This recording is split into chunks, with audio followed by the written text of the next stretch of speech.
आइए हम परमेश्वर के वचनों में जाते हैं। मैं मानता हूँ मेरी आवाज आपको आ रही होगी। ओके, हम जो भी विषय सीख रहे हैं उसमें आगे बढ़ेंगे। हमारा जो विषय है वो ये है कि ऑफरिंग या पैसों के संबंधी कुछ सिद्धांतों को हम समझ रहे हैं, कुछ सिद्धांतों को हम अभ्यास कर रहे हैं।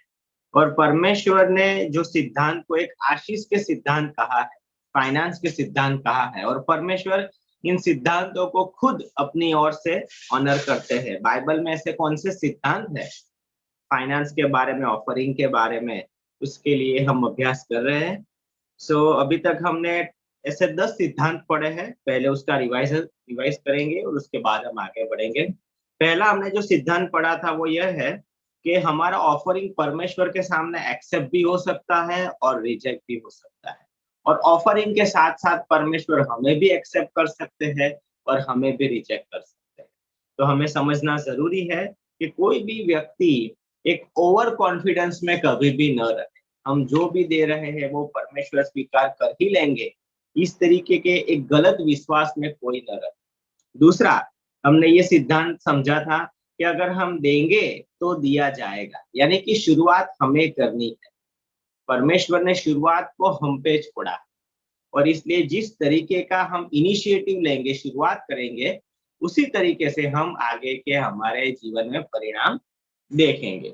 और इसलिए बोने की शुरुआत हमें करनी है। और मैंने कहा था कि जब हम पहले दिन नौकरी पर जाते हैं तो उस दिन हमें सैलरी नहीं मिलती है, पूरा महीना खत्म करने के बाद सैलरी मिलती है। वैसे ही परमेश्वर ने भी रखा है। तीसरा पॉइंट ये है कि जिस नाप से हम नापेंगे उसी नाप से हमें वापस नाप कर मिलेगा। यानी कि हमें कितने प्रमाण में आशीषित होना है वो भी हमें तय करना है। बराबर है? यानी कि मैंने कहा था कि अगर कोई व्यक्ति एक अच्छा बीज बोता है तो अच्छा पाएगा। अगर क्या है, कॉम्प्रोमाइज़ क्वालिटी का बीज बोता है तो वो वैसा ही आशीष पाएगा। यानी कि वो हम पे है कि हम कौन-सी क्वालिटी मेंटेन कर रहे हैं। चौथा पॉइंट ये है कि परमेश्वर हमारे दानों को याद रखता है। परमेश्वर कभी भी हमारे दानों को भूल नहीं जाता है। अगर हम अच्छा दान देते हैं वो भी परमेश्वर याद रखते हैं, और अगर हम अच्छा दान नहीं देते हैं लेकिन कोई मामूली दान देते हैं वो भी परमेश्वर हमेशा याद रखते हैं। तो ये चीज़ हमारे लिए अच्छी भी है और थोड़ी खतरनाक भी है। पाँचवा पॉइंट ये था कि प्रभु की जो नज़र है वो हमारे दान पर है। बराबर है? कोई भी व्यक्ति ऐसा ना माने कि प्रभु की जो नज़र है वो हमारे दान पर नहीं है। नहीं, हम लूक 21 में देखते हैं कि जब सब लोग ऑफरिंग देख रहे थे तो यीशु की नज़र उन पर थी। तो अगर जब वो पृथ्वी पर थे तब उनकी नज़र थी, तो आज तो वो स्वर्ग में है, प्रभु है, बराबर है, पूरी दुनिया के प्रभु। तो क्या है, परमेश्वर की नज़र अवश्य रहेगी। छठवां पॉइंट ये है कि परमेश्वर को हमारे पैसों की आवश्यकता है। के कभी भी ऐसी एक गलत विचारधारा में ना आ जाइए कि परमेश्वर को मेरे पैसों की आवश्यकता नहीं है। मैंने समझाया था कि परमेश्वर को अपने सर्वाइवल के लिए, अपने अस्तित्व को टिकाने के लिए मेरे पैसों की आवश्यकता नहीं है, खाने-पीने के लिए या किसी चीज़ वस्तु के लिए, लेकिन उसका काम आगे बढ़ाने के लिए तो है। ओके? ये पॉइंट मुझे ध्यान में लेना है। 7वां पॉइंट ये था कि ऑफरिंग का अमाउंट है वो मैटर करता है। कुछ हद तक ऑफरिंग का जो अमाउंट है वो मैटर करता है। कोई ऐसा न मान ले कि मैं कभी भी ऑफरिंग का अमाउंट मैटर करता ही नहीं है। नहीं, परमेश्वर जो भी हमें प्रॉम्प्ट करते हैं उतना देना हमारी ज़िम्मेदारी है। यानी कुछ हद तक परमेश्वर का जो एक लीडिंग है, एक मैटर है, जो ऑफरिंग का जो एक अमाउंट है वो मैटर करता है। 8वां पॉइंट ये था कि हम कितना देते हैं उससे ज़्यादा हम हमारे पास कितना रखते हैं, उस पर परमेश्वर की नज़र है। और मैंने ये कहा था कि परमेश्वर का मैथ्स थोड़ा अलग है। यानी कि उस विधवा ने दिया, लेकिन उसने सबसे ज़्यादा क्यों दिया? ऐसा क्यों माना गया? क्योंकि देने के बाद उसके पास कुछ भी नहीं रहा। तो कई बार लोग जो है, वो अपनी जेब में से क्या देते हैं, उससे ज़्यादा देने के बाद उनके पास क्या बचता है, परमेश्वर उस पर भी ध्यान देते हैं। इस तरीके से भी परमेश्वर एक मूल्यांकन निकालते हैं, वो भी हमें ध्यान में लेना है। 9वां पॉइंट ये था, ऑफरिंग को एक कैसिनो की तरह हम ट्रीट ना करें। यानी कि जो लोग जुगाड़ खेलने के लिए जाते हैं वो ऐसी सोच रखते हैं कि हम 10 डालेंगे तो 100 मिलेंगे, 100 डालेंगे तो 1000 मिलेंगे। एक तरीके से वो लालच में पूरा एक खेल खेलते हैं। ये कोई लालच का खेल नहीं है, समझिए।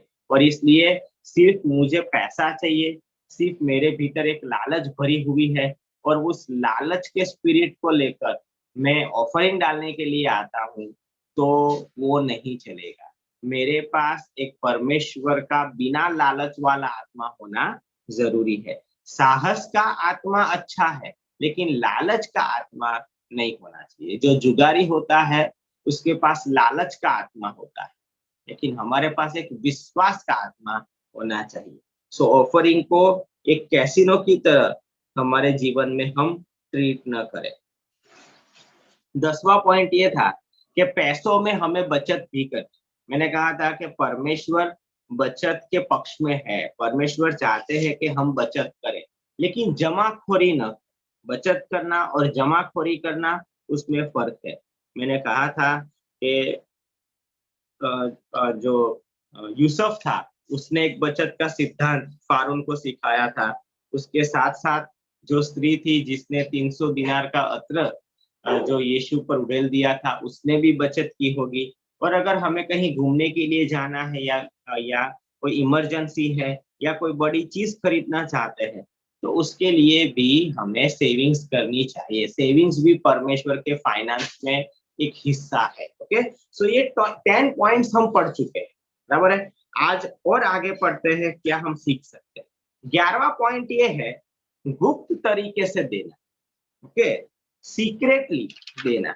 मेरा 11वां पॉइंट मैं यहाँ से आज शुरू करना चाहता हूँ कि हम ऑफरिंग देते हैं तो कुछ समय हमें ऐसा भी करना चाहिए, कोई बार हमें ऐसा भी करना चाहिए कि हमें गुप्त ऑफरिंग देना चाहिए। बराबर है। कहाँ लिखा है? मत्ती उसका 6वां अध्याय 2 से 4। मत्ती की किताब उसका 6वां अध्याय उसका 2 से 4 पद मैं पढ़ता हूँ। इसलिए जब तू दान करे तो अपने आगे तुरही न बजवा, जैसे कपटी सभाओं और गलियों में करते हैं, ताकि लोग उनकी बड़ाई करें। मैं तुमसे सच कहता हूँ कि वे अपना प्रतिफल पा चुके। परंतु जब तू दान करे, तो जो तेरा दाहिना हाथ करता है, उसे तेरा बायां हाथ न जानने पाए, ताकि तेरा दान गुप्त रहे, और तब तेरा पिता जो गुप्त में देखता है, तुझे प्रतिफल देगा। ओके, सो 11वां पॉइंट जो मैं आपको समझाना चाहता हूँ वो यह है कि कई बार हमें गुप्त में भी ऑफरिंग देना चाहिए। हमेशा हमें प्रसिद्ध होने की अभिलाषा या इच्छा नहीं रखनी चाहिए। अगर पवित्र आत्मा हमें कोई बार ऐसा लीड करता है कि इस बार तू ऑफरिंग दे, लेकिन किसी को न बता। जस्ट तू जो भी ऑफरिंग दे रहा है वो झोली में डाल दे, किसी को भी पता नहीं चलना चाहिए। या तो फिर एक व्यक्ति को पता चलना चाहिए जो बस ऑफरिंग ले रहा है, या उसे भी नहीं पता चलना चाहिए। मैं किसी ने ये ऑफरिंग दिया है, ये चेक दिया है बस, और मैं दे दूँ। कई बार परमेश्वर शायद हमारे लिए ऐसी भी अपेक्षा रखते हैं। सो हमें ये जानना ज़रूरी है कि परमेश्वर किस तरीके से हमारे साथ व्यवहार करना चाहते हैं। और अगर हमने कोई ऑफरिंग दिया है, तो बार-बार हम उसका उल्लेख न करें, बार-बार उसके बारे में हम बात न करें। अगर हम बार-बार उसके बारे में बात करते रहते हैं, तो हो सकता है कि शायद हम हमारा जो बदला है, हमारा जो रिवॉर्ड है, वो हम गँवा दें। कहाँ लिखा है? 6वां अध्याय पहला पद, मैथ्यू चैप्टर 6 वर्स 1। सावधान रहो, तुम मनुष्यों को दिखाने के लिए अपने धर्म के काम न करो, नहीं तो अपने स्वर्गीय पिता से कुछ भी फल न पाओ। ठीक है? अगर मैं एक ऐसी इच्छा रखता हूँ, बराबर है, कि मेरा नाम प्रसिद्ध हो या लोगों के सामने मैं कोई खेल कर रहा हूँ, तो वचन कहता है कि मुझे परमेश्वर की ओर से कोई भी शायद गिफ्ट या कोई भी रिवॉर्ड न मिले। ठीक है? सो अगर मैं चाहता हूँ कि मुझे स्वर्ग में एक बदला मिले, तो मुझे पृथ्वी पर मेरा जो एक बदला है, उसे हासिल नहीं कर लेना है, वो मुझे परमेश्वर पर छोड़ देना है। और इसलिए मैं कहता हूँ कि जब भी हम ऑफरिंग डालते हैं, तो हमारे दान सबके सामने अनाउंस किए जाए। हमें हमेशा ऐसी अपेक्षा नहीं रखनी। हमें हमेशा ऐसी अपेक्षा रखनी है कि हमें ऑफरिंग देना है, परमेश्वर को देना है, एक शांत तरीके से देना है और उसके बाद परमेश्वर पर छोड़ना है। हाँ, हम किसी को उत्तेजन देना चाहते हैं या चर्च को उत्तेजन देना चाहते हैं, तो वो एक अच्छा उद्देश्य है, लेकिन 2 प्रकार के उद्देश्य हैं। उत्तेजन देना भी एक उद्देश्य है और उसके साथ-साथ सीक्रेटली देना, वो भी परमेश्वर के राज्य में एक उद्देश्य है। दूसरा करंथी 9वां अध्याय और 7वां पद, 2 Corinthians chapter 9 verse 7।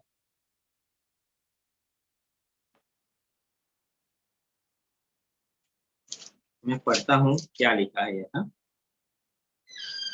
हर एक जन जैसा मन में ठाने वैसा ही दान। हर एक जन जैसा मन में ठाने, अब मन में ठाने यानी कि किसी को बताना नहीं है ऐसा, समझ में आ रहा है? हर एक व्यक्ति जो मन में ठाने, तो मन में ठाने तो आपके मन को ही पता होना चाहिए ना। तो मितुल भाई मैंने इतना सोचा है, हसमुख भाई मैंने इतना सोचा है, ये एक प्रैक्टिस नहीं बन जानी चाहिए, समझ। कई बार क्या होता है, कुछ लोगों का कुछ प्रैक्टिस ही बन जाता है। सो हमेशा मैं कितना देने वाला हूँ वो सबको पता ही है, वैसा भी मैं ठीक नहीं मानता हूँ। ओके, सो कितना देने वाले हो वो किसी को नहीं बताना है, वो हमारे पास होना चाहिए। प्रेरितों के काम 5वां अध्याय 2 पद। हमारा पॉइंट है, हम जब भी दान करेंगे हमें कई बार सीक्रेटली भी दान देना है, ऐसा नहीं कि हमेशा, लेकिन ये भी एक रीत है, उसको भी ध्यान में रखना है। एक्स चैप्टर 5 वर्स 2, यहाँ क्या लिखा है, और उसके दाम में से कुछ रख छोड़ा, और यह बात उसकी पत्नी भी जानती थी, और उसका एक भाग लाकर प्रेरितों के पांवों के आगे रख दिया। सबके सामने ऑफरिंग दिया और ढोंग किया।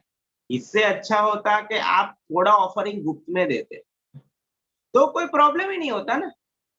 ये पूरा प्रॉब्लम हुआ क्यों? क्योंकि आपने सबसे पहले तो ये बात सबके सामने लाई, वो बात झूठ थी, ढोंग थी, बराबर है, और सबके सामने आपने खोली, यानी कि आपका पाप और बड़ा। आप छोटा सा ऑफरिंग देते और गुप्त में देते और किसी को कुछ न बताते, तो पाप होता ही नहीं ना, समझिए। सो कई बार परमेश्वर ये चाहते हैं कि हम गुप्त में ऑफरिंग दें। सो खानगी तरीके से या गुप्त में ऑफरिंग देना, उसका भी एक महिमा है। मैंने कई जगह पर ऐसा देखा है कि एक बड़ी सी कॉन्फ्रेंस होती है, कोई व्यक्ति 50,000 रुपया, 1 लाख रुपये का ऑफरिंग देता है। ऐसा ही कहा जाता है कि ये गुप्त ऑफरिंग है, किसने दिया है पता नहीं। मुझे बहुत अच्छा लगता है कि आज भी ऐसे लोग हैं जो एक सीक्रेट में ऑफरिंग देने का एक आनंद लेते हैं। उनको पता है ये ऑफरिंग मैंने दिया है और परमेश्वर ने उसे कबूल किया है। उनके पास वो ही आनंद सबसे बड़ा है। वो कभी भी अपना नाम नहीं बताते हैं। ये भी एक तरीका है, और इस तरीके से हम थोड़े अभिमान से भी दूर रह सकते हैं। समझिए, जब हमारा नाम पुकारा जाता है, हम सबसे ज़्यादा ऑफरिंग देते हैं, ये प्रूव हो जाता है, तो शायद अभिमान का स्पिरिट भी थोड़ा आता है। लेकिन अगर हम गुप्त में ऑफरिंग देते हैं, तो अभिमान के स्पिरिट से दूर भी हम रह सकते हैं, बराबर है? दूसरा, मैं मानता हूँ कि ये व्यवस्था इसलिए है कि अगर कोई व्यक्ति थोड़ा ऑफरिंग देना चाहता है और उसे शर्म आ रही है थोड़ा ऑफरिंग देने में, तो भी वो ये प्रैक्टिस कर सकता है कि वो गुप्त में ऑफरिंग दे। समझ लो कि एक बहुत बड़ा बिल्डिंग बन रहा है और सब लोग 1 lakh pound, 2 lakh pound, 50,000 pound ऐसा ऑफरिंग दे रहे हैं, और कोई व्यक्ति है जिसको सिर्फ 500 पाउंड देना है, लेकिन उसे बहुत शर्म आ रही है कि यहाँ इतने बड़े बड़े दानवीर बैठे हैं, मैं कहाँ 500 पाउंड लेकर जाऊं, कैसा लगेगा?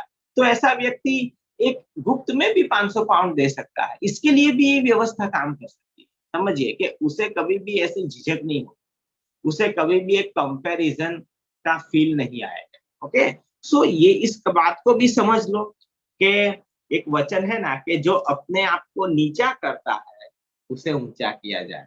ये वचन यहाँ काम करता है कि अगर मैं ऑफरिंग देता हूँ, अच्छा ऑफरिंग देता हूँ और नाम नहीं बुलाता हूँ, मैं मेरा नाम प्रसिद्ध नहीं करता हूँ, मैं गुप्त में ऑफरिंग देता हूँ, तो मैंने अपने आप को बहुत नीचा किया। मैं अपने आप को ऊंचा कर सकता था, लेकिन मैंने अपने आप को बहुत नीचा किया। लेकिन परमेश्वर मुझे ऊंचा करेंगे, परमेश्वर मुझे बड़ा करेंगे। ओके, सो ये वचन यहाँ काम कर सकता है कि भाई जो अपने आप को नीचा करता है, छोटा करता है, उसे ऊंचा और बड़ा किया जाएगा। ओके, सो 11वां पॉइंट हम यहाँ तक रखते हैं। कौन सा पॉइंट है कि गुप्त तरीके से ऑफरिंग देना या सीक्रेटली ऑफरिंग देना। ओके, 12वां पॉइंट है पैसा परमेश्वर के अधिकार में। ओके, ये मेरा 12वां पॉइंट है। ओके, हमें एक बात समझनी पड़ेगी कि जो भी पैसा है परमेश्वर का अधिकार उस पैसे के ऊपर चलता है। पैसा भी परमेश्वर के शब्द के अधिकार में काम करता है। ओके, मत्ती उसका 17वां अध्याय, Matthew chapter 17 verse 24 to 27। Matthew chapter 17 24 to 27 मैं पढ़ता हूं। यहाँ हमें एक छोटी सी स्टोरी मालूम चलती है, लेकिन उसमें एक बड़ा सिद्धांत छुपा हुआ है जिसको हम समझने की कोशिश करेंगे। मैं पढ़ता हूँ 24वीं आयत से। जब वे कफरनहूम पहुंचे तो मंदिर का कर लेने वाले ने पतरस के पास आकर पूछा, क्या तुम्हारे गुरु मंदिर का कर नहीं देता? उसने कहा, हाँ देता है। जब वह घर में आया तो यीशु ने उससे पूछने से पहले ही उससे कहा, है सिमोन, तू क्या सोचता है, पृथ्वी के राजा महसूल या कर किनसे लेते हैं, अपने पुत्रों से या परायों से? पतरस ने उससे कहा, परायों से। यीशु ने उससे कहा, तो पुत्र बच गए। तो भी इसलिए कि हम उन्हें ठोकर न खिलाए, तू झील के किनारे जाकर बंसी डाल और जो मछली पहले निकले उसे ले, उसका मुंह खोल के पर तू एक सिक्का मिलेगा, उसी को लेकर मेरे और अपने बदले उन्हें दे देना। ये यहाँ हमें एक बात समझनी है कि जो पैसा है वो भी परमेश्वर की आज्ञा में काम करता है। यहाँ हमें जो पैसा है वो यीशु के शब्द के अधिकार में काम कर रहा है, ये हमें यहाँ पता चलना चाहिए। बराबर, यीशु ने पतरस को क्या कहा कि तू जा और मछली पकड़ और मछली के मुंह में से एक सिक्का निकलेगा। यानी कि वो जो सिक्का था, वो जो पैसा था, वो भी यीशु के शब्द के अधिकार में काम कर रहा था। यीशु ने कहा कि देख पैसा निकलेगा, तो पैसा निकला। यानी कि मैं एक बात समझता हूं और मुझे जो प्रकटीकरण मिलता है वो ये है कि भाई हमें पैसों के पीछे नहीं लेकिन परमेश्वर के शब्द के पीछे भागना है। बराबर है, पतरस पैसों के पीछे नहीं गया, पतरस यीशु की आज्ञा में गया और यीशु की आज्ञा में उसे पैसा मिला। तो मेरे लिए परमेश्वर ने जो भी राज्य रखा है, जो भी आदेश रखा है, जो भी आज्ञाएं रखी है, उसमें मेरे लिए पैसों का इंतजाम किया गया है। और जब मैं परमेश्वर की सलाह मानता हूँ, परमेश्वर का आदेश मानता हूँ या परमेश्वर की जो भी कोई बात है, वचन है, उसका मैं पालन करता हूँ, तो मैं आशीषित होता हूँ। जैसे कि यीशु ने पतरस को कहा कि तू अपनी नाव गहरे पानी में ले जा, और जब वो गहरे पानी में ले गया तब वहां उसे बहुत मछलियां मिली। यानी कि समंदर तो बहुत बड़ा था या तालाब बहुत बड़ा था, लेकिन उस तालाब या समुद्र के कौन से विस्तार में मछलियां है वो यीशु को पता था। और यीशु ने क्या कहा, तू गहरे पानी में अपनी नाव ले जा, गहरे पानी में। और गहरे पानी में मछलियां थी, समझिए। सो आपका जीवन बहुत बड़ा है, लेकिन उस जीवन के कौन से पहलू में परमेश्वर ने आपके लिए मौका रखा है वो परमेश्वर को मालूम है। जब आप परमेश्वर की उन आदेशों का पालन करते हैं, उन बातों को सुनते हैं, उन सलाह को मानते हैं, तो आप अवश्य आशीषित होते हैं। और इसलिए मैं कहना चाहता हूं कि हमें पैसों के पीछे नहीं भागना है, हमें परमेश्वर की इच्छा में, परमेश्वर की सलाह में और परमेश्वर के राज्य में सही समय पर सही कदम उठाने, तो हम अवश्य आशीषित होंगे। पर मैं यीशु ने पतरस को कहा, भाई कोई कोई मेहनत नहीं करनी है, फिलहाल तुझे एक ही काम करना है, तू जा, गल डाल, जो भी मछली पहली आएगी उसमें से सिक्का निकलेगा। और निकला, बात ही खत्म कर दी यीशु ने, बात ही खत्म, डिस्कशन ही पूरा हो गया। के कहाँ लिखा है ऐसा कोई वचन? फिलिपी 4:19 क्या कहता है? फिलिपियंस चैप्टर 4 वर्स 19, ये वचन हमें उसमें सपोर्ट करता है।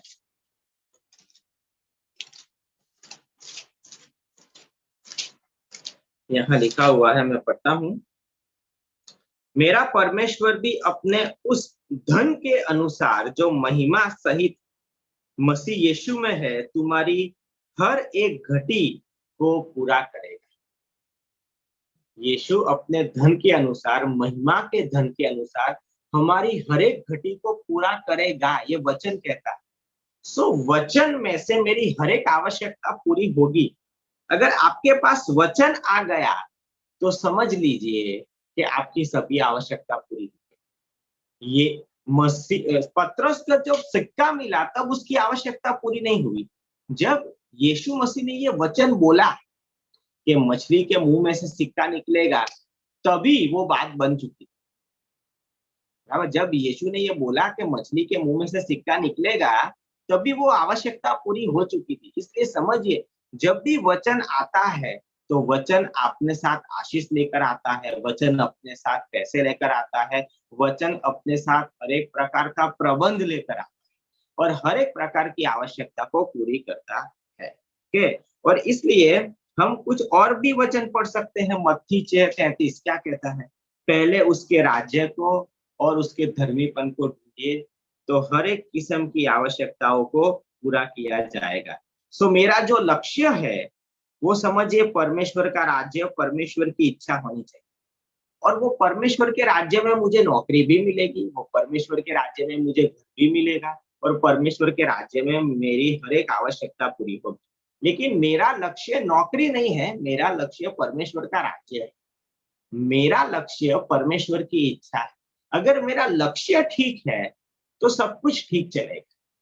समझिए, अगर मेरा लक्ष्य ठीक है तो सब कुछ ठीक चलेगा। एक दो दूसरे रेफरेंस भी पढ़ते हैं, आइए पुराने नियम में। दूसरे राजा उसका 4था अध्याय 1 से 7 पद। दूसरा राजा उसका 4था अध्याय 1 से 7 पद। Second king chapter 4 verse 1 to 7। Second king chapter 4 verse 1 to 7। यहाँ एलिशा और एक विधवा की कहानी। एक विधवा स्त्री थी जिसका पति मर चुका था, लेकिन उस पर बहुत बड़ा कर्ज था। उसके जो संतान थे, उसको जो कर्जदार थे वो लेने के लिए आते थे, गुलाम बनाने की इच्छा रखते थे। वो विधवा स्त्री एलिशा को अपना प्रश्न कहती है, बराबर है। और उसके बाद एलिशा क्या कहता है, मेरे ख्याल से आप तीसरी आयत पढ़ी। दूसरा राजा 4था अध्याय 3री आयत। उसने कहा, यानी कि एलिशा ने कहा, तू बाहर जाकर अपनी सब पड़ोसियों से खाली बर्तन मांग ले और थोड़ा बर्तन न लाना। क्या कहा? एक वचन लाया कि तू बर्तन मांग और तेरे पास जो भी तेल है वो उस बर्तन में डालते जा। और वो डालती गई। क्या हुआ? बर्तन खत्म हो गए, तेल खत्म नहीं हुआ। जब बर्तन खत्म हो गए तो तेल खुद ब खुद खत्म हो गया। सबसे पहले तेल खत्म नहीं हुआ, सबसे पहले बर्तन खत्म हुआ। हमारी कैपेसिटी खत्म हो जाएगी, परमेश्वर की कैपेसिटी खत्म नहीं होगी। उसके बाद क्या होता है कि वो तेल बेचकर वो पूरा कर्ज चुका देता है, वो चुका देती है, वो जो विधवा स्त्री है। मेरा पॉइंट क्या है? मेरा पॉइंट ये है कि यहाँ एक वचन आया और वचन ने पूरा कर्ज चुकता कर दिया। पैसों से कर्ज चुकता नहीं हुआ, वो तेल की वजह से कर्ज चुकता नहीं हुआ, वो वचन की वजह से कर्ज चुकता हुआ है। जब आपके पास वचन आएगा ना, तो उसमें सभी आवश्यकता पूरी हो जाएगी। ऐसा विश्वास करो और इस किस्म के वचन की अभिलाषा रखो। यहाँ इस व्यक्ति ने क्या कहा? एक वचन दिया कि तू जा और बर्तन ले आ, और बर्तन वो ले आए। उसके बाद उधेलना चालू किया, तो सबसे पहले वचन आया और वचन में वो कर्ज माफ हो गया, वचन में वो कर्ज चुकता हो गया। उस वचन ने उस कर्ज की जिम्मेदारी ले ली। समझ लीजिए, वचन को जिम्मेदारी लेने दो। आपके जीवन की जो भी जिम्मेदारी है, आपके फाइनेंस की जो जिम्मेदारी है, वो परमेश्वर के वचन को लेने दीजिए। जब परमेश्वर का वचन आपकी जिम्मेदारी ले लेगा तो प्रॉब्लम नहीं होगा। समझिए, उस वचन पर मुझे विश्वास बनाए रखना है। हर एक किस्म की परिस्थितियों से आप लड़ सकते हो। एक दूसरा वचन पढ़ते हैं, पहला राजा उसका 17वां अध्याय। First king chapter 17। First king chapter 17 verse 13-14। यहाँ एलिया और विधवा की बात, वो एलिशा और विधवा की बात थी, यहाँ एलिया और दूसरी विधवा की बात है। यहाँ क्या लिखा है 13 और 14वें पद में, एलिया ने उससे कहा, मत डर, जाकर अपनी बात के अनुसार, परंतु पहले मेरे लिए एक छोटी सी रोटी बनाकर मेरे पास ले आ, फिर इसके बाद अपने और अपने बेटे के लिए बनाना। अब देखो वचन आता है, क्योंकि इज़राइल का परमेश्वर यहोवा यो कहता है कि जब तक यहोवा भूमि पर मेंह न बरसाए, तब तक तो न घड़े का मैदा समाप्त होगा, न कुप्पी का तेल घटेगा। सबसे पहले क्या आया? वचन आया, और वचन ने उस पूरे कुटुंब की जिम्मेदारी ले ली। उस वचन से क्या हुआ? वो विधवा और उसका बेटा और एलिया, ये जो एक फैमिली जैसा था, उस कुछ समय के लिए परमेश्वर ने वचन के द्वारा पूरी कुटुंब की जिम्मेदारी ले ली। अब परमेश्वर ने उस वचन के द्वारा जो थोड़ा सा तेल था और थोड़ा सा मैदा था, उसमें कुछ ऐसी बातें डिपॉजिट कर दी कि वो खत्म ही नहीं। सो वचन ने जिम्मेदारी ली। समझिए, पैसों की वजह से प्रॉब्लम सॉल्व नहीं होता, वचन की वजह से। सो सही वचन आप प्राप्त करोगे, सही भरोसा परमेश्वर पर रखोगे, उसकी वजह से क्या होगा कि जो पैसा है वो परमेश्वर के अधिकार में काम करता है। ये प्रकटीकरण को आप समझ पाओगे, बराबर है। सो एक व्यक्ति ने एक बार मुझे एक बहुत अच्छी बात बोली थी कि रोहन, अगर तू आशीषित होना चाहता है ना, तो आशीषित मार्ग पर चल। अगर तू आशीषित होना चाहता है तो आशीषित मार्ग पर चल। यानी कि मुझे हमेशा ये बात ध्यान में रखनी है कि क्या मैं आशीषित मार्ग पर चल रहा हूँ जो यीशु का है? क्या मैं सही समय पर सही सलाह प्राप्त कर रहा हूँ? राइट टाइम पर राइट स्टेप ले रहा हूँ? क्या मैंने योग्य मेहनत की है, योग्य अभ्यास किया हुआ है? तो मैं अपने जीवन में सभी आवश्यकताओं को प्राप्त करूंगा। क्योंकि एक बात समझो, पैसा परमेश्वर के अधिकार में ही काम करता है। ओके, सो ये 12वां पॉइंट आप अपने ओर से ध्यान में रख सकते हैं कि पैसा जो है वो कोई शैतान के अधिकार में नहीं।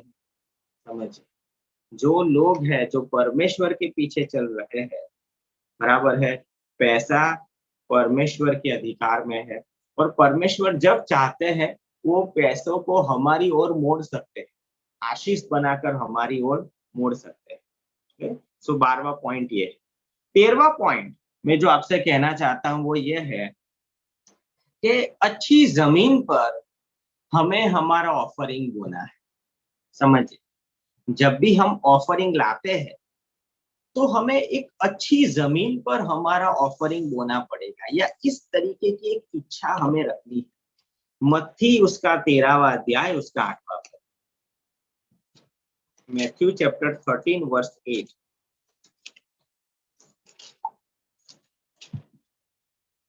क्या लिखा है मैं पढ़ता हूं। पर कुछ बीज अच्छी भूमि पर गिरे और फल लाए, कोई 100 गुना, कोई 60 गुना, तो कोई 30 गुना। जो अच्छी भूमि पर गिरे थे, बराबर, वो अच्छे फल लाए। अब ये भी एक बोने का सिद्धांत है। समझ लीजिए कि अगर कोई मटका है, समझिए पानी का मटका है और वो खाली है, तो अगर आप उसमें ग्लास डालेंगे तो ग्लास में कुछ नहीं निकलेगा क्योंकि मटका खाली है। लेकिन अगर कोई मटका भरा हुआ है पानी से, दूध से या शहद से, तो जब आप उसमें अपना खाली ग्लास डालोगे तो आपका खाली ग्लास भी भरा हुआ ही आएगा। तो वैसा ही है कि भाई आप किस जगह पर अपना ऑफरिंग दे रहे हो, किस व्यक्ति को अपना ऑफरिंग दे रहे हो, कई बार वो भी मायने रखता है। हम बहुत बड़ा अभ्यास कर रहे हैं तो उसमें ये भी एक पॉइंट छूटे है, बराबर है। सो समझ लीजिए कि एक अच्छी जमीन का मीनिंग क्या होता है? अच्छी जमीन यानी कि एक अच्छा व्यक्ति, परमेश्वर का व्यक्ति, प्रामाणिक व्यक्ति, बराबर है, चरित्रवान व्यक्ति, एक न्यायी व्यक्ति जो परमेश्वर का भय रखता है, परमेश्वर के इरादे में चलता है। ऐसा व्यक्ति, ऐसे व्यक्ति का हृदय एक अच्छी जमीन बन सकता है। अगर आपके ध्यान में कोई ऐसा व्यक्ति हो जो ढूंढना मुश्किल है आज के समय में, लेकिन ऐसे व्यक्ति को अगर हम ऑफरिंग देते हैं तो भी वो अपने आप में एक अच्छी फसल लाता है। सो अच्छी जमीन से मेरा जो एक रेफरेंस है वो है एक अच्छा व्यक्ति, जैसे कि समझ लीजिए जो रियल एस्टेट का मार्केट होता है, बराबर, प्रॉपर्टी का मार्केट, तो मैं अगर जस्ट इंडिया का एग्जांपल दूं, तो आप अहमदाबाद में कोई प्रॉपर्टी खरीदते हो 1 करोड़ की, और एक मुंबई में एक प्रॉपर्टी खरीदते हो 1 करोड़ की, लेकिन मुंबई की जो प्रॉपर्टी है 1 करोड़ की, उसका भाव बहुत जल्दी बढ़ेगा।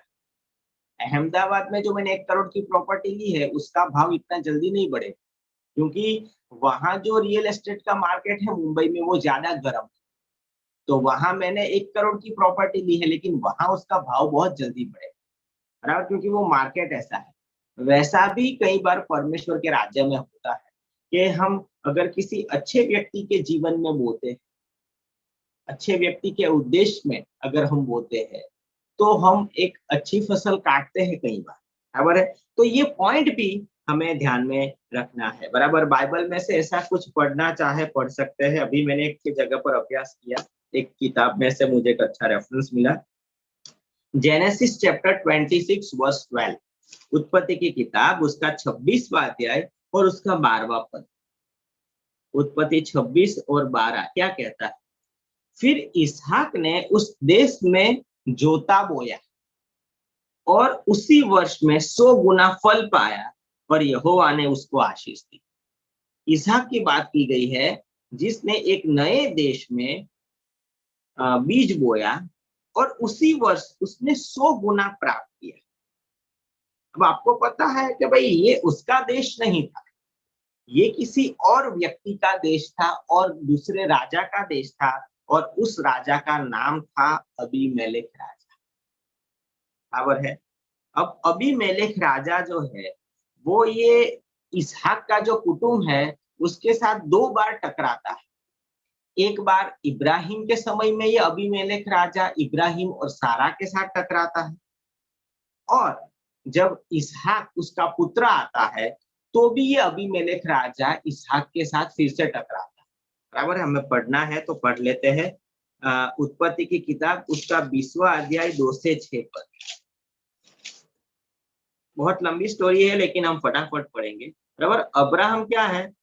Genesis chapter 20 verse 2 to 6। Abraham अपनी पत्नी सारा के विषय में कहता है कि वो मेरी बहन है, बराबर। मैं आपको स्टोरी समझा देता हूँ।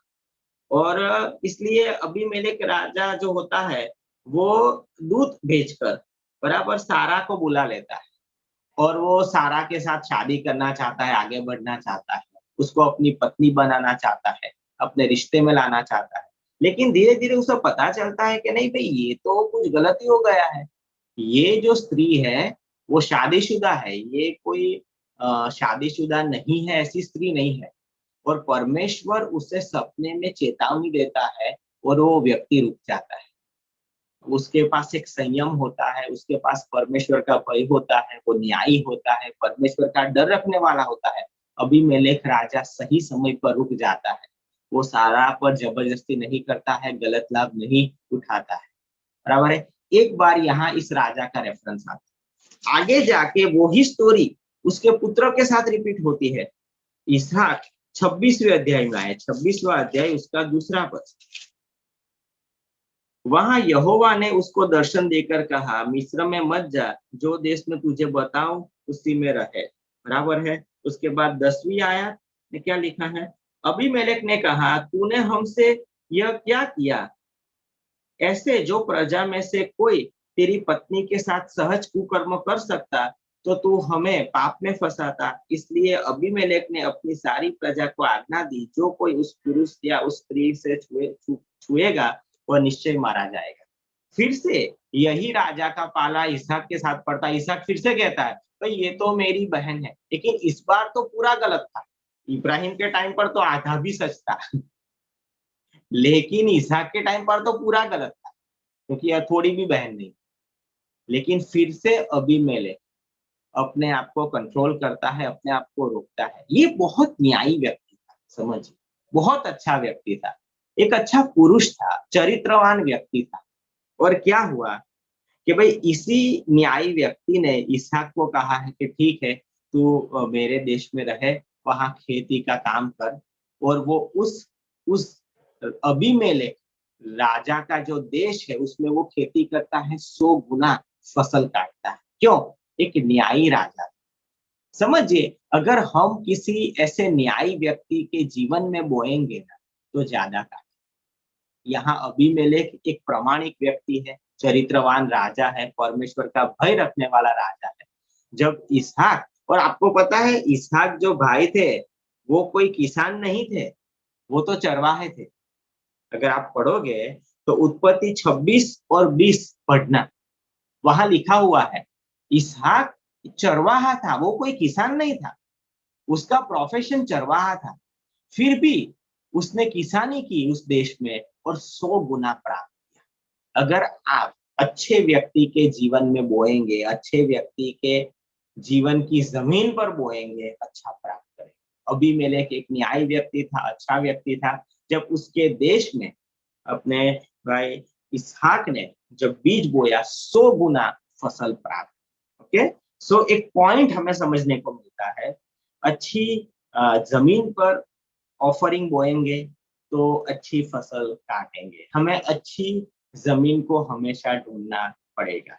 लूक 6 और 38, उसको भी यहाँ रेफरेंस ले सकते हैं। लूक 6 और 38 बराबर है, क्या लिखा है एक बार हम पढ़ते हैं।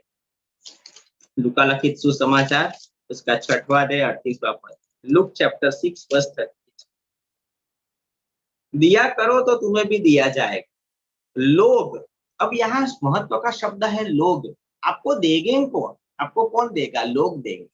लोग पूरा नाप दबा दबा कर और हिला हिला कर और उभरता हुआ तुम्हारी गोद में डालेंगे, क्योंकि जिस नाप से तुम नापते हो उसी नाप से तुम्हें भी नापा जाएगा। अब मेरा जो महत्व का पॉइंट है वो है लोग। लोग दबा दबा कर और लोग हिला हिला कर आपकी गोद में डालेंगे। कौन डालेंगे? लोग।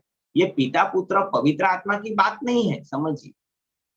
गुजराती में लिखा है तेओ, यानी पिता पुत्र पवित्र आत्मा नहीं, लेकिन लोग आपके जीवन में बोने वाले। अगर आप एक अच्छे इंसान, आप एक प्रामाणिक व्यक्ति हो, तो लोग आपको एक अच्छी जमीन की तरह देखें। समझिए, हमें हमारा ऑफरिंग अच्छी जमीन पर बोना है, ये भी एक सिद्धांत याद है। सो 13वां पॉइंट ये है। आखिर का पॉइंट हम पढ़ते हैं आज के दिन का। 14th पॉइंट मेरा ये है, बोने के बाद काटने में एक धीरज रखनी है। जब हम बोते हैं उसके बाद जब हम काटेंगे तो उसके बीच में एक समय रहेगा, जिस समय में हमें हमारी धीरज बनाए रखनी है। के मरकुस उसका 4था अध्याय 26वां पद और 27वां पद हम पढ़ते हैं।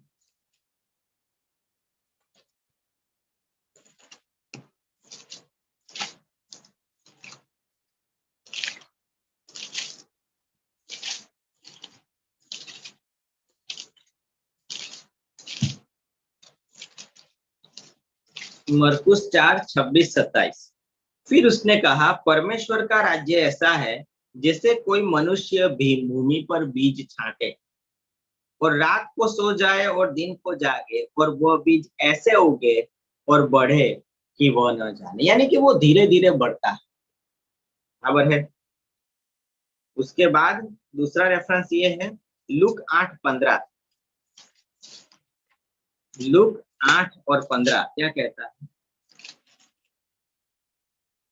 पर अच्छी भूमि के वे हैं जो वचन सुनकर भले और उत्तम मन को संभाल रहते हैं और धीरज से फल लाते हैं। धीरज से फल लाते। सो समझिए, जब भी हम ऑफरिंग देते हैं उसके बाद उस ऑफरिंग का एक फल या बदला हमें नहीं मिलता है, तब तक हमें एक योग्य समय तक हमारी राह देखती है, हमारी धीरज बनाए रख। अगर हम कैरी का बीज बोते हैं तो बराबर है, तो छोड़ पहले बनता है, उसके बाद वृक्ष बनता है, उसके बाद अच्छे पत्ते लगते हैं, फल लगते हैं लेकिन कच्चे होते हैं, उसके बाद फल बड़ा होता है, उसके बाद तकरीबन 5 साल के बाद नियमित तरीके से एक आम लगना और आम मिलना शुरू होता है। पहले 5 साल तो आपको मेहनत करनी पड़ेगी। आपने बीज बोया, संभालना है, जतन करना है, रक्षण करना है। 5 साल उसमें अपने आप को देना पड़ेगा। 5 साल के बाद एक नियमित हर एक साल में आपको आम के फल मिलते हैं। वैसा ही परमेश्वर के राज्य में शुरुआत के कुछ समय में परमेश्वर आपको जांचेंगे, आपका निर्णय कितना मजबूत है वो देखेंगे, आपकी मेहनत देखेंगे, आपका सैक्रिफाइस देखेंगे, आपका साहस चेक करेंगे कि जहां आप बस देते जाएंगे, देते जाएंगे, देते जाएंगे, एक समय के बाद परमेश्वर अपनी ओर से एक सीजन शुरू करेंगे जहां आप देते जा आपने जो दिया है, परमेश्वर एक रॉयल्टी के स्वरूप में आपको वापस देते जाए। तो समझिए कि जिस तरीके से हसमुख भाई ने बात की थी ना कि भाई बोने का और काटने का एक सीजन होता है, एक चक्र होता है, एक रूटीन होता है। वैसा ही है कि बोने के बाद जब हमें कटनी करनी है, तो उसमें हमें एक किस्म की धीरज बनाए रखनी पड़ेगी। एक किस्म का वेटिंग पीरियड है, उसको भी हमें क्रॉस करना पड़ेगा। कहाँ लिखा है? गलाती 6 और 9 में। आइए हम पढ़ते हैं गलातियों की किताब,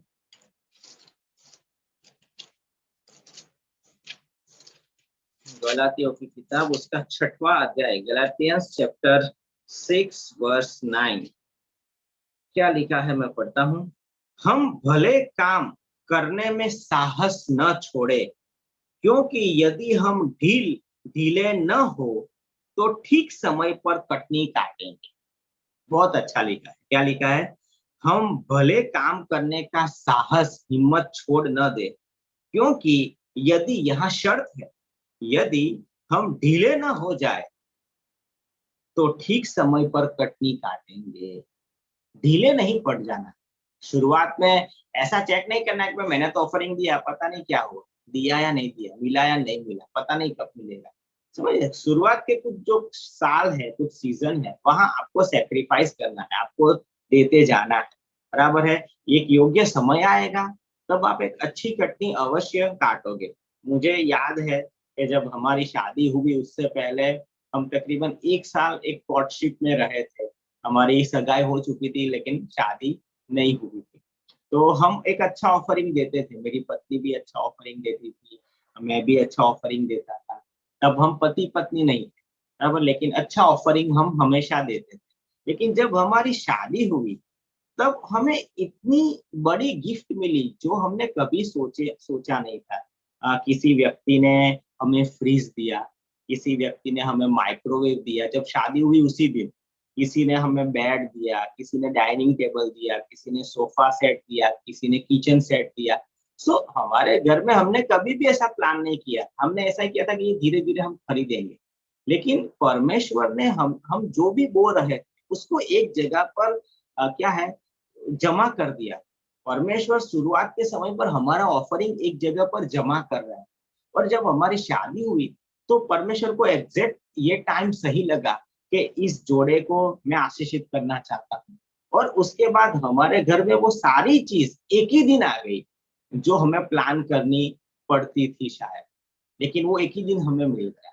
समझ लीजिए। सो हमें बोना है और उसके बाद परमेश्वर पर छोड़ना है, और सही समय पर हम काटेंगे। ओके। सो आज हमने 4 पॉइंट नए सीखे, बराबर है, उसको हम ध्यान में रखेंगे। गुप्त तरीके से ऑफरिंग देना। दूसरा है, पैसा परमेश्वर के अधिकार में है, वो कोई शैतान के अधिकार में नहीं है, ना ही हमारे अधिकार में, वो परमेश्वर के अधिकार में है, उस बात को याद रखें।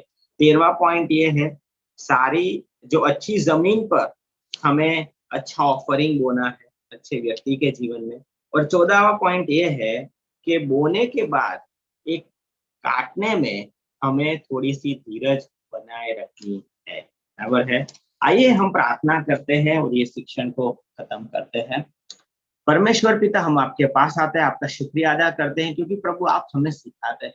पवित्र आत्मा, हम आपका शुक्रिया अदा करते हैं, इन बातों को हम समझ पाए, जिन किताबों में हमने ये पढ़ा है, जहाँ से हमने ये अभ्यास लिया हुआ है, जिन लोगों ने हमें सिखाया, उन सभी को इस समय हम याद करते हैं, उनके हक में आपकी आशीष कबूल करते हैं। इन सिद्धांतों को हम हमेशा हमारे मन में बनाए रखें। जब भी हम बोए, साहस के साथ बोए, धीरज के साथ बोए, अच्छे लोगों के जीवन में बोए, और प्रभु बचत करना भी समझे, और उसके साथ-साथ प्रभु आपकी जो भी शर्त है, उन सभी शर्तों में हम आगे बढ़ते जाएँ, यह प्रार्थना करते हैं। हमारी यही प्रार्थना है कि हमारे बीच में जो भी लोग ये वचनों को सुन रहे हैं, प्रभु आप उनके मन के, हृदय के दरवाजों को खोलिए और प्रभु वो अपने जीवन में और प्रामाणिक बने, चरित्रवान बने, ऑफरिंग देने में अच्छा साहस जुटाए, अच्छी हिम्मत रखे और जिस तरीके से आप उनके फाइनेंस को हैंडल करना चाहते हैं, जिस तरीके से आप उनके फाइनेंस पर एक महिमावान होना चाहते हैं, उसी तरीके से आप हो, यह विनती करते हैं। अगर हमारे बीच में कोई संघर्ष में है, लोभ में है, लालच में है, गलत आदत में है, गलत तरीके से पैसों को बचाना नहीं जानता है, किसी किस्म की प्रभु ऐसी एक आत्मिक बीमारी में है, गरीबाई में है, तो प्रभु उस व्यक्ति को आपके पास लाते हैं। उसके ऊपर के हर एक गलत बंधनों को, आवरणों को तोड़ते हैं, उसके ऊपर का खुला स्वर्ग बोलते हैं और उसके जीवन में हम नई आशीष को प्रभु मांगते हैं। और आने वाले दिन उसके लिए प्रभु आशीष के, बहुतायत के और और और सफल होने के हो, ये प्रार्थना करते हैं। प्रभु हम सब प्रभु अपना जीवन आपके पास लाते हैं और हमारे फाइनेंस को आपके हाथों में रखते हैं। यीशु मसीह के नाम में मांगते हैं। आमीन।